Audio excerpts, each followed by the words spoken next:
My third guy plays some games. Alright, hi everybody, Weather Guy here, and we are back with some more gosh darn Ace Attorney Chronicles, and it's time to hear what the jurors have to say, so we can give our summation examination and try to sway their minds. Excuse me, sorry. We're on the cloud of Kokoro. I believe that's how you say it. Maybe not, I don't know. Let's see what the jurors have to say. For pity's sake, that little Nipponese oddity already admitted it himself, didn't he? If he said that a woman in green collapsed before his eyes, why it can only have been the victim? Oh, that's interesting. I never considered this sort of possibility on this case. What if the person that our client saw was not the victim? What if it was someone that looked similar? That's interesting. I had never considered that. We still haven't established which route our client took home, Mr. Natsume. The man wouldn't have gone around the houses on his way back from the bookshop, not in winter. So the poor woman was attacked from behind, was she? How dreadful. I really don't care. Can't we just wrap this up now? I've got work to be doing. Your books, yes, nice shop that. But bourbon books, not worth a visit.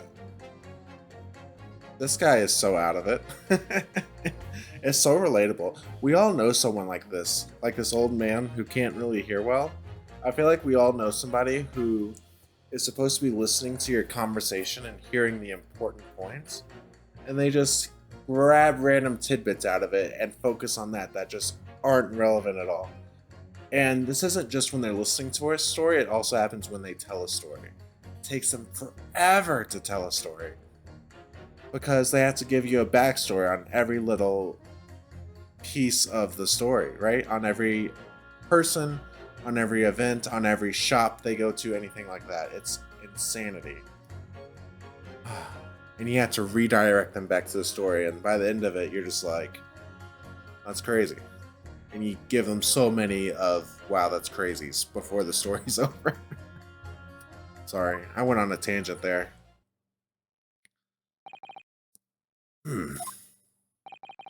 With only minor exceptions, the reasons for finding the defendant guilty are all too clear.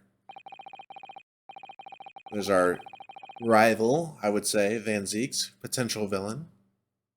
Still not clear exactly how villainous he is. Also, we still need to find out what happened to the lady from the first case who got away with it. You know what I mean? It's interesting. Anyway. When the stabbing occurred, the only two people at the scene were the victim and the accused. And the accused himself has admitted to seeing the victim in her green overcoat sink to the ground before his eyes. This is another thing to consider about this case, by the way, that I forgot to mention a minute ago.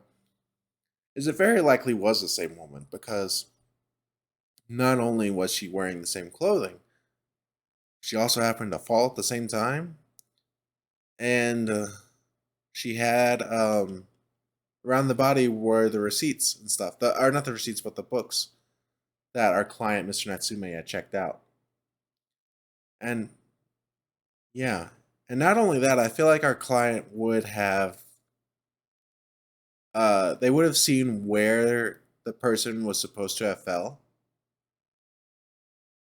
Like when hearing about the case, I assume. And if it was a different person falling somewhere slightly different, they would have pointed that out, I feel like. I don't know. So I feel like it's the same person. Furthermore, we have heard from the inspector that the defendant then fled the scene. I must say, I would have ample grounds to convict this man already. That's the other thing, is there were witnesses. We haven't really gotten to talk to the witnesses yet, but there are witnesses, so that's another thing. Oh dear, even the judge appears convinced of Mr. Natsume's guilt now. Why did he have to run away like that? And how are we supposed to believe in some phantom attacker that nobody could see? This is impossible. How can I possibly make a case for the defense? Dude, these cases always feel impossible. Mr. Rio, this is no time for grumbling. We want to force the trial to continue. Yes, I know. I had to turn the tide. I must make the jurors change their minds. Well, 4 of them at least. Exactly. We have no choice but to forge forward. Alright, we got this. You have the floor, counsel. Begin your summation examination. Yes, my lord. I love the face slaps, too. I need to start doing that in real life. Just need to keep this trial going somehow. Whatever it takes. Come on, Rio. You can do it. Alright, let's see how it goes.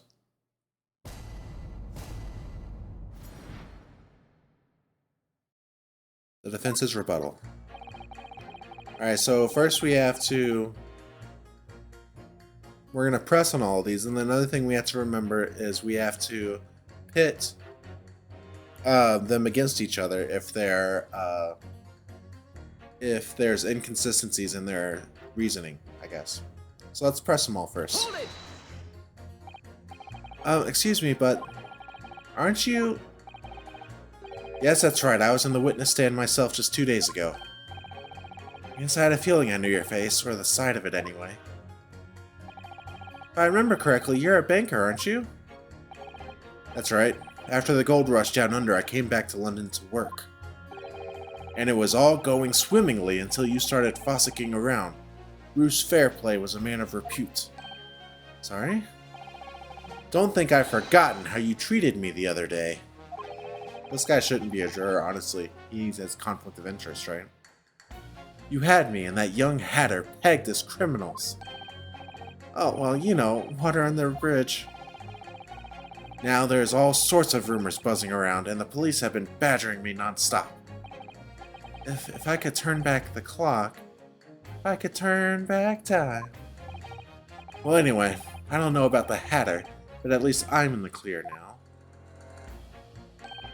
And free to make up my own mind about who's guilty and who isn't.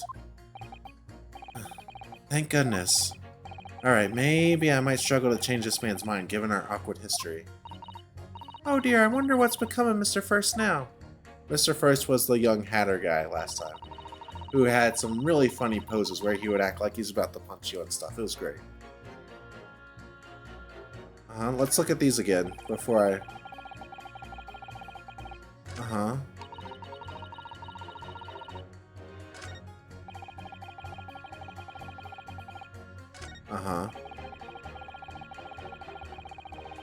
This is interesting.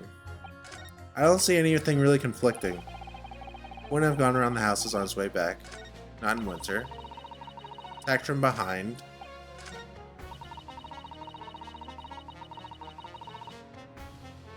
That's interesting. These sort of conflict a little bit. Let's press and see if anything else comes up. Because it doesn't hurt to press. I say this every time, but I feel like I'm obligated to say it.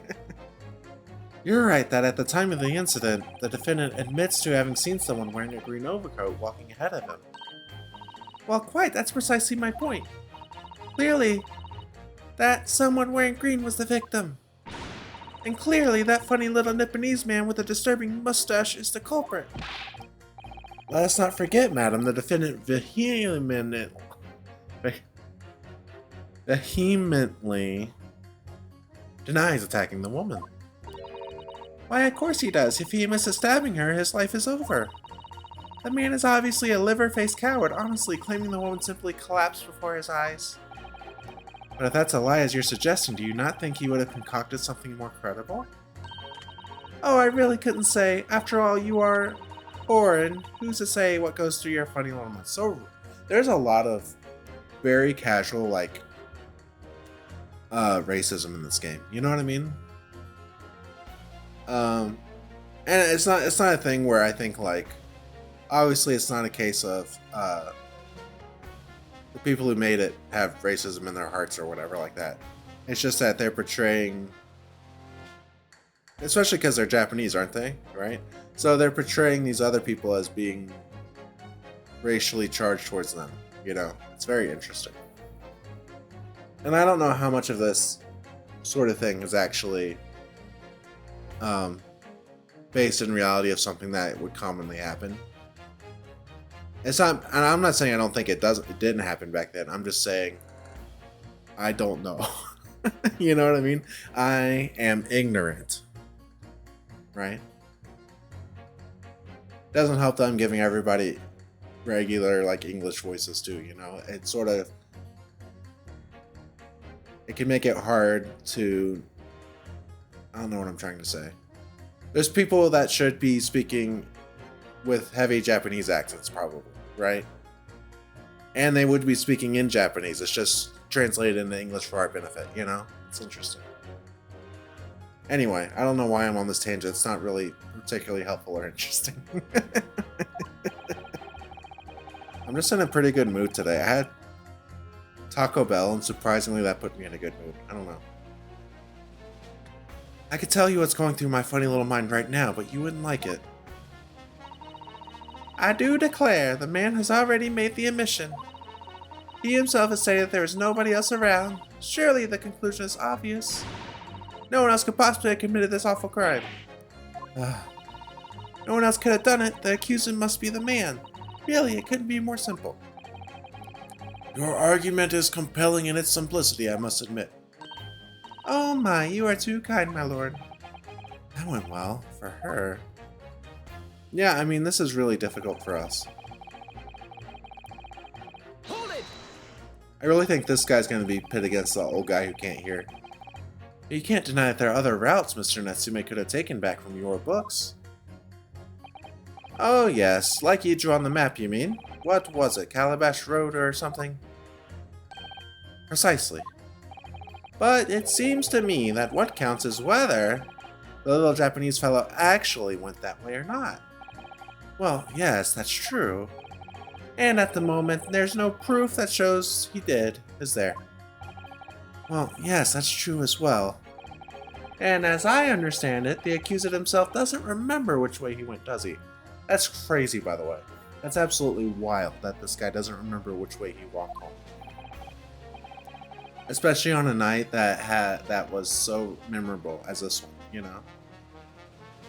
Well, yes, that's annoyingly true. Winter nights are dark and cold, so the way I see it, you'd want to get home as quickly as possible. Well, yes. Why is all this true? So really, the only thing that makes sense is that he went home along Briar Road. I think something interesting about this case, and it's sort of bringing up a theme that's been coming up a lot, is that Ryu feels obligated that he must trust his client, right? Just like Kazuma trusted in him, right? And not only that, he has to trust himself and go with his gut, you know? And his gut is telling him that Mr. Natsume is very innocent. And what's interesting is that this is really pushing the bounds of believability that Mr. Natsume could be innocent, right? So I wonder how hard they're going to go into this direction, where it tests Ryu's faith in Mr. Natsume, and if it becomes very, very strained, you know? Or if he just straight up holds his resolve and solves the case normally. I'm very curious how much they push this narrative of it has to be Mr. Natsume, you know? Because even from our outsider perspective, there's no other suspects, there's no possible explanation that I can think of. The only thing that I have to go on right now are vibes, right? It's interesting. Oh, I'm supposed to be convincing you here. I have given it a lot of thought, you know. I didn't just make up my mind on a whim that he did it. I mean, if there was some logical reason why he might have gone the Calabash way, it'd be different. Okay, another thing to note here. It did that sound effect. That means this is important. Logical reason why he would have gone the other way. Is there a logical reason?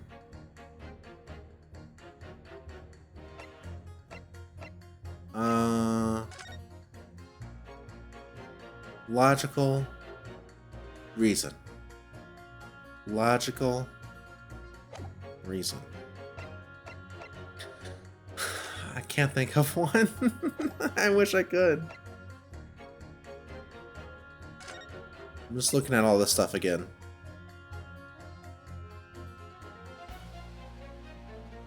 Uh-huh. Wait. Okay. Pavement of Briar Road East Side. Royal. Excuse me. That's right. One of our people who saw it, one of the witnesses, was a police officer. Okay, I don't think of any logical reasoning yet. Look at this one more time. Is there anything interesting here? Not really. Just a lady dead with, or not dead, but stabbed in the back. Okay. We're just gonna move on. I'd be happy to reconsider my position in that case. Honest, I would. The reason why Soseki might have taken the longer way home. Yes, a good reason. I don't imagine you'll be able to sway this young man's opinion without one. Alright, let's press her. Hold it! Whatever is the matter, young man? You're the wife of Mr. Garrett? Yeah, that's right. She is the wife of him. Her name was, Joan. Landlord who rents Mr. Natsume's room? The master's wife? Where do you get your ideas, sir? I'm the maid, you understand? And she has to keep this under wraps, you know? For appearance's sake, for Mr. Garrett, because it's a status symbol to have maids. Just keeping up that charade? This is gonna be awkward. Why didn't you mention this yesterday? That you'd been selected for the jury in this trial, I mean. Well, I was told not to mention that to anyone until the day of the trial, you see. And again, my voice for her just doesn't match her face, but I'm committed. It was in the letter I received. The instructions were very clear, so I'm afraid I had no choice. I see. Anyway, Mr. Natsume, the defendant, takes lodging in your master's house, doesn't he? Yes, that's right, although he's only been in a little over a week now. Another thing, I seem to recall that she didn't really like him very much. You know? If I recall the earlier dialogue we had with her, she seemed to very much dislike him, and she was also very aware of his comings and goings. You know, of what time he left, what time he returned each day, where he went. So honestly, if I had to pick another suspect, it would be her if she didn't already have somewhat of an alibi with Mr. Garrett with the whole, she was really mad at him about Bill's thing. It started a small fire. And in that time, surely he must have taken stock of his character. Does Mr. Natsume look like the kind of man who would commit a crime such as this? Oh my goodness me, yes, he's just the sort. What? Spending all his time in that dark and dingy room, sporting that unscrupulous mustache. The man never speaks, and don't get me started on those shifty eyes. All the neighbors are talking about him. I've heard them, you know. People think he must be building a bomb in there or something. Gosh, we still have to talk more to his other neighbor, probably, the one who speaks all Shakespearean. Oh dear, poor Mr. Natsume. How could people say such things about him? He's just a harmless bookworm, nothing more. Well, you just called him a worm, so... Anyway, I'd better be careful about inviting this maid to speak. She said enough damning things already. Alright. This guy wants to leave. A man's life is on the line here, sir. This will take as long as it takes. Don't get clever with me now, son. My life's on the line too, and so is my family's. Ah. The likes of you wouldn't understand, but a laborer like me can't afford to take time off. If I don't work, I don't eat, and neither do the wife and kids. Oh, I see. That must be very hard. I got to the union every morning to find out what needs doing. If you're late, and the work's taken, it's tough. This time of year, there's water and gas supply pipes bursting left, right, and center. And are after cheap labor to get the roads dug up to fix it. It's a hard slog from dawn to dusk it is. Interesting. So, you were out digging up the roads on the day of the incident as well, were you? That's right. In fact, if I remember rightly, it was just around the corner from where it all happened. By that old bookshop it was. What? Another coincidence? That's right. Meerschaum Street it was. That's that top road, isn't it? Yeah, so he was doing work up here. Okay. Meerschaum Street. On the map, Miss Ria, there are only 3 named streets.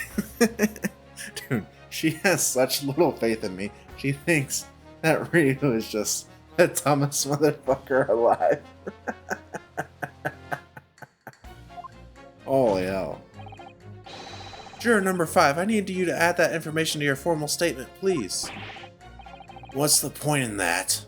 Can't we just get this business over with now? Please, sir, it's important. Fine, I'll do it then.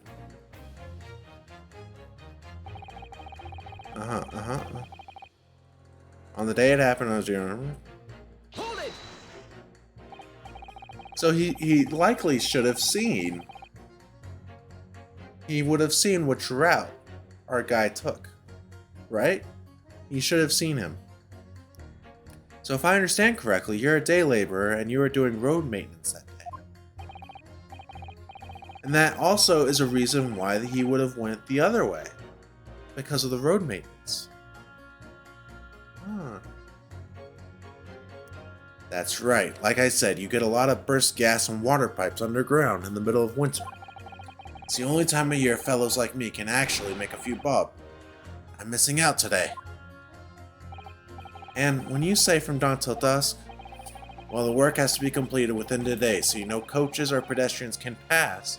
Oh, it's literally forbidden. This is perfect. I wonder if I could trouble you, sir, to mark on the street map the exact location of the work you are carrying out. Give it here, then. Let me have a look. This is where we go back to the other guy. Juror number 3. And we do an objection or whatever. Maybe.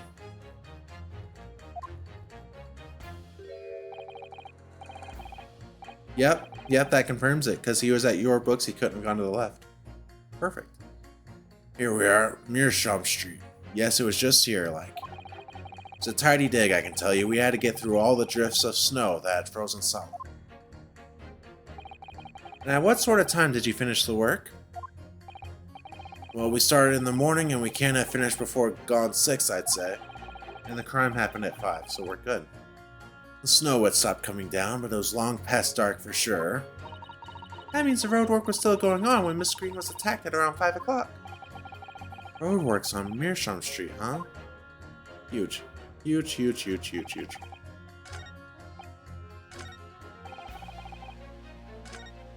Alright.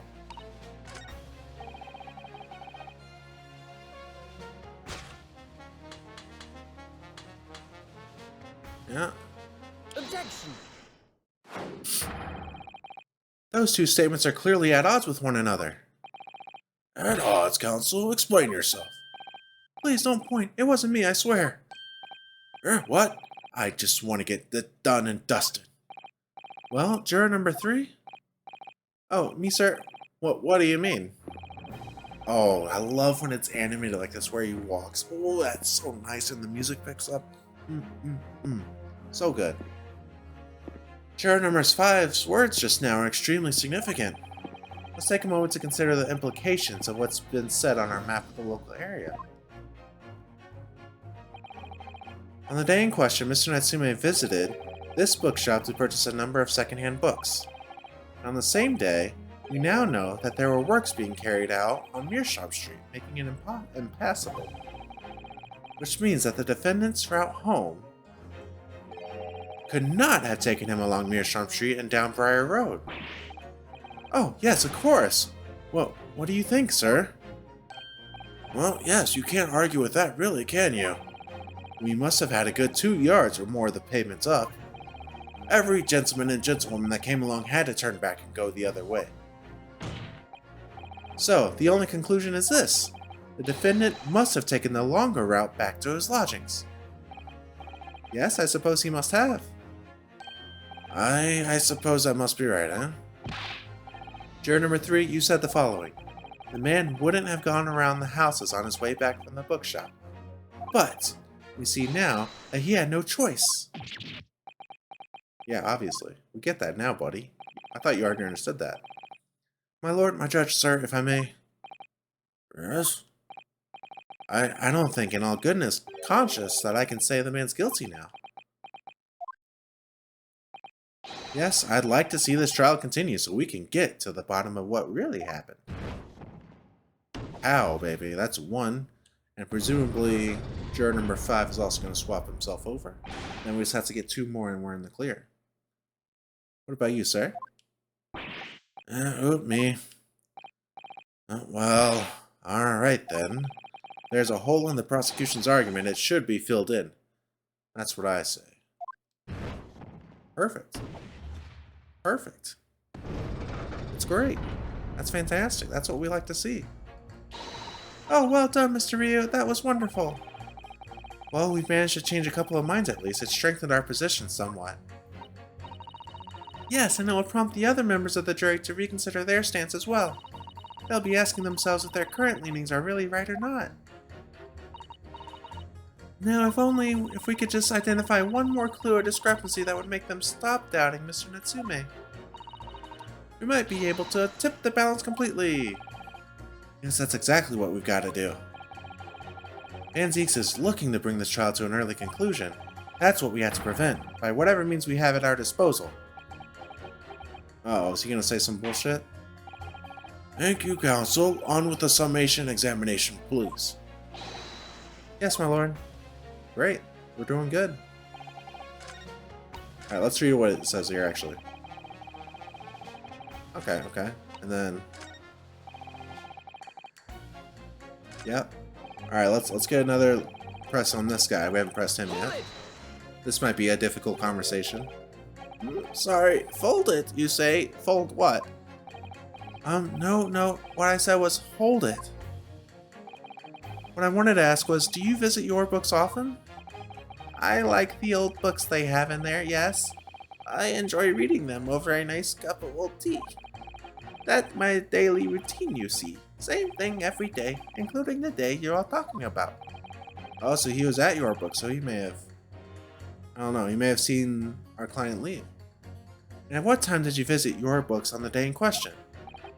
Well, I was picking out books in there all afternoon. It would have been just before 5 that I left.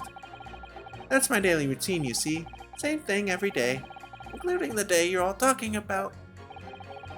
Just before 5, you say? Exactly when the victim was attacked. Are you sure about the time? Oh yes, no mistake there.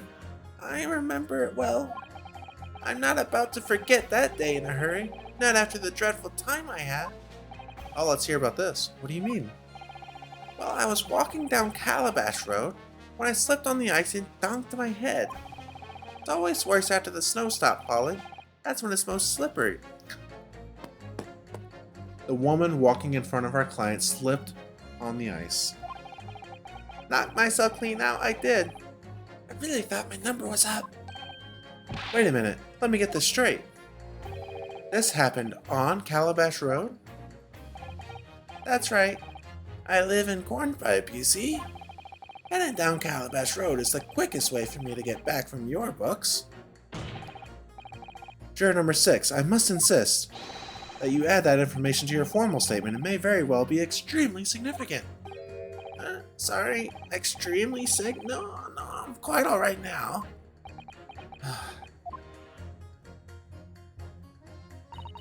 You've changed 2 of the jurors' minds, Mr. Ryu. Yes, just 2 more to go. Deliver the finishing blow now. It's time to turn tables here. Wish I knew how to do a Susato takedown. I suppose words will have to suffice for now. I think we're good. Let me look back through what which one most disagrees with slipperiness. Which one was Calabash? It was the... Let me double check. Calabash is this one on the right. So the victim may well have fallen in here as well. Not the victim, but the woman that our client saw. Okay. Attacked from behind.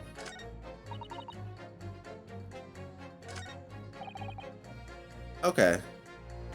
Okay, so I'm trying to decide if it's this person to pit against our old juror number 6 or the other one.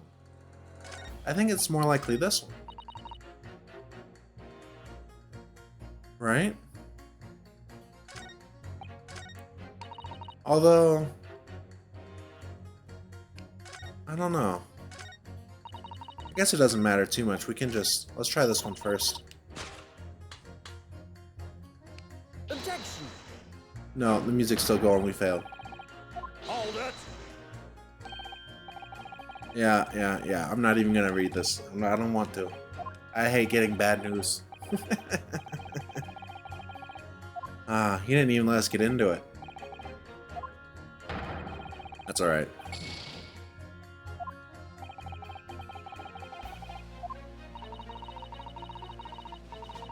I know, we gotta listen to every juror.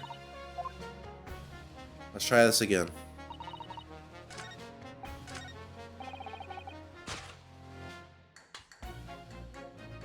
Objection! There we go, the music stopped, that was it. Those two statements clearly show a flaw in the juror's reasoning. A flaw? What are you talking about, counsel? Well, juror number 2, juror number 6.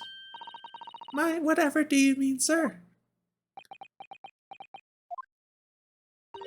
I think perhaps the old man didn't hear you. Unbelievable, it's not like I was loud or anything. There's at least one fact of which we can be sure here. The bookshop receipt found in the defendant's room clearly indicates that on the day of the attack, he had been to your books and purchased a number of secondhand titles. He then returned home on foot. But the man says he has no recollection of his return journey. That's correct, but what he does remember is seeing someone appear in front of him on the way. Someone in a green overcoat who suddenly collapsed on the pavement before his eyes. Yes, we are all well aware of this, a poor young woman who was stabbed, obviously. Objection! Can we really be sure of that, madam? Whatever do you mean? I'm sure you heard juror number 6's account of what happened to him that day.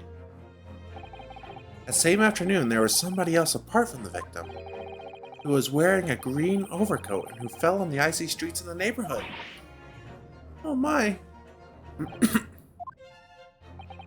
My goodness, you mean... That's right, I'm referring of course.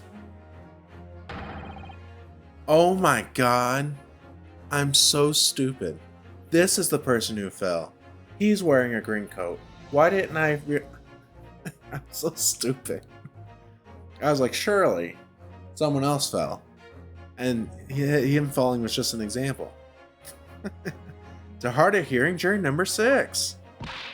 Are you really suggesting that the person in the green overcoat whom the defendant saw collapse in front of his eyes was the jolly old gentleman on the end of the bench here with me today? That's entirely possible, yes. After all, the old man has a somewhat similar build to the victim. Well, look at that.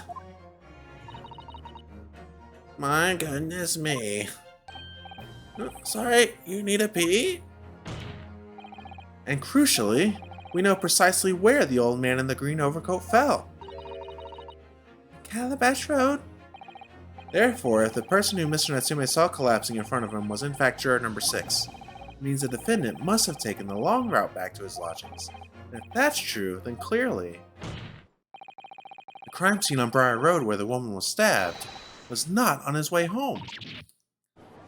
Yeah, that's all connected. It's funny, I was talking about how hopeless this seemed like 15 minutes ago, and now it seems so obviously that it can't be Mr. Natsume. It's incredible. How does that happen? You idiot! You old man, if you hadn't been so daft as to be roaming about there, we'd have boxed us off hours ago. And really, what were you thinking wearing such a befuddling coat? What did you say to me? Is it a crime for the elderly to walk the streets these days? Is it a crime to slip on over the ice? Is it a crime to keep up the latest styles and wear a beautiful green overcoat, is it? Sorry, that was obnoxious of me. What's she doing? She's about to change her shit. My lord, I do hope it won't cause any inconvenience, but... You'd like to change your leaning, I presume? I do declare that I would. I should like to call for a verdict of not guilty. Thank you. And I would too. What? Is it a crime to change your mind? Is it? Well... This guy is all of a sudden all grumpy. How relatable is that?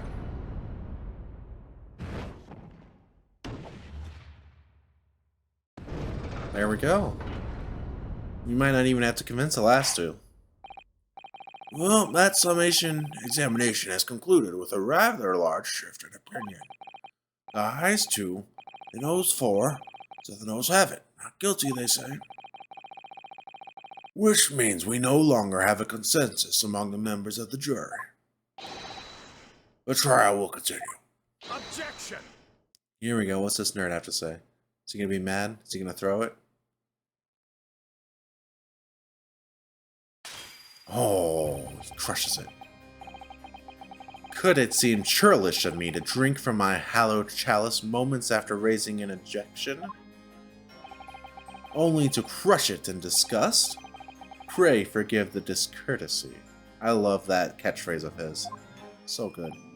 Lord Van Zeeks? It seems I must retract my earlier remark. What do you mean?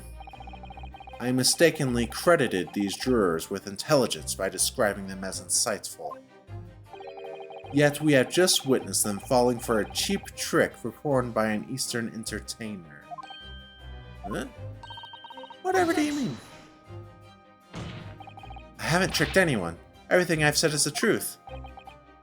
Indeed, stalwart juror number 5 was undoubtedly repairing the road, as he claims. I believe you said it was a good 2 yards of the pavement which you had excavated, sir. That's right, it took me the whole day, and they paid me a measly tuppence for it.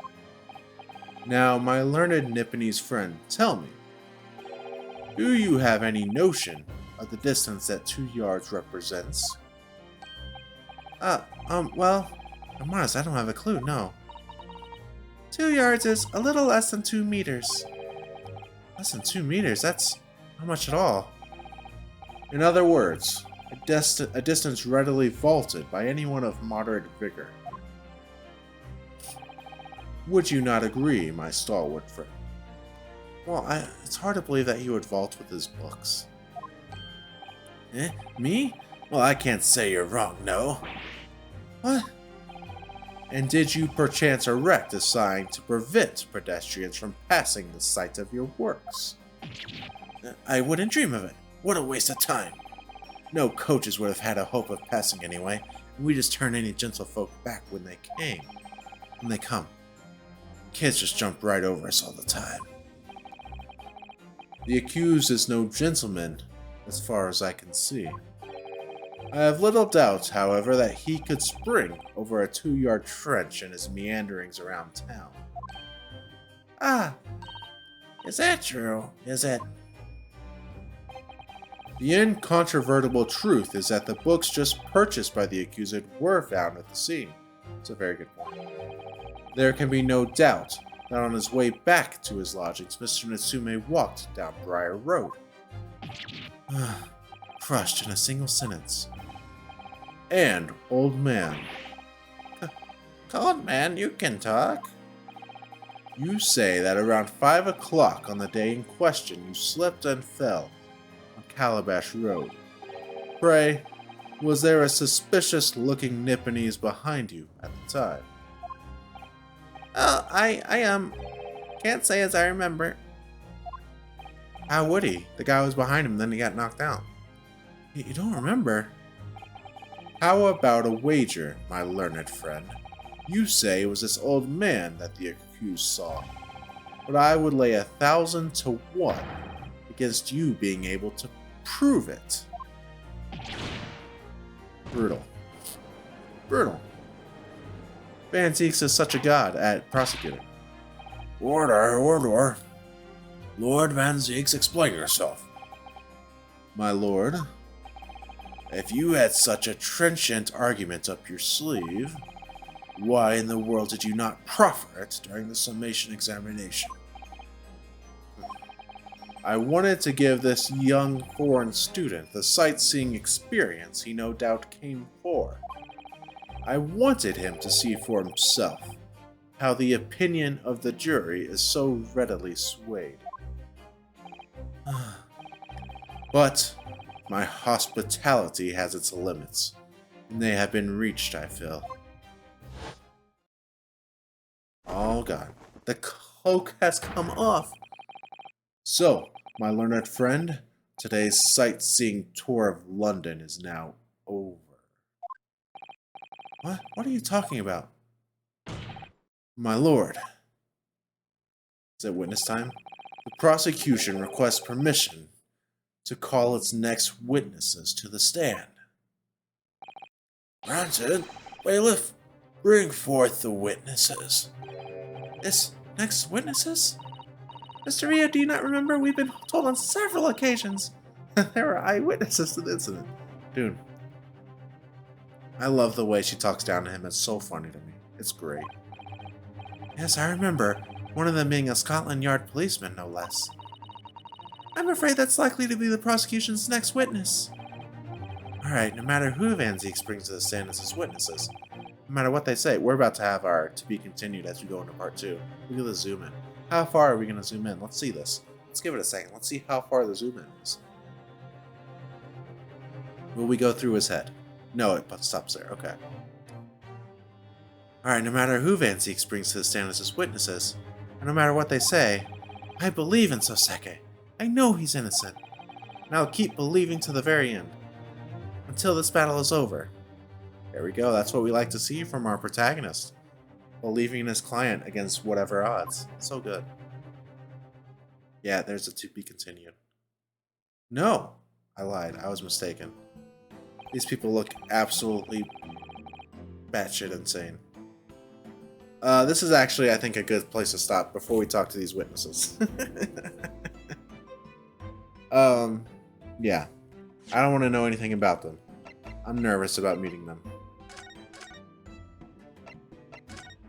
Are we in part 2 yet? Let's see. No, we're still in part 1. Okay.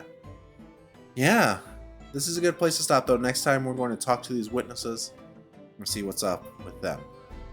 Thank you all so much for hanging out. I appreciate you. You're awesome. Of course. I had a lot of fun today. I feel like I went on more tangents than usual. But yeah. Let me know what you think. Take care of yourselves. Take care of each other. And I will see you next time. Peace out.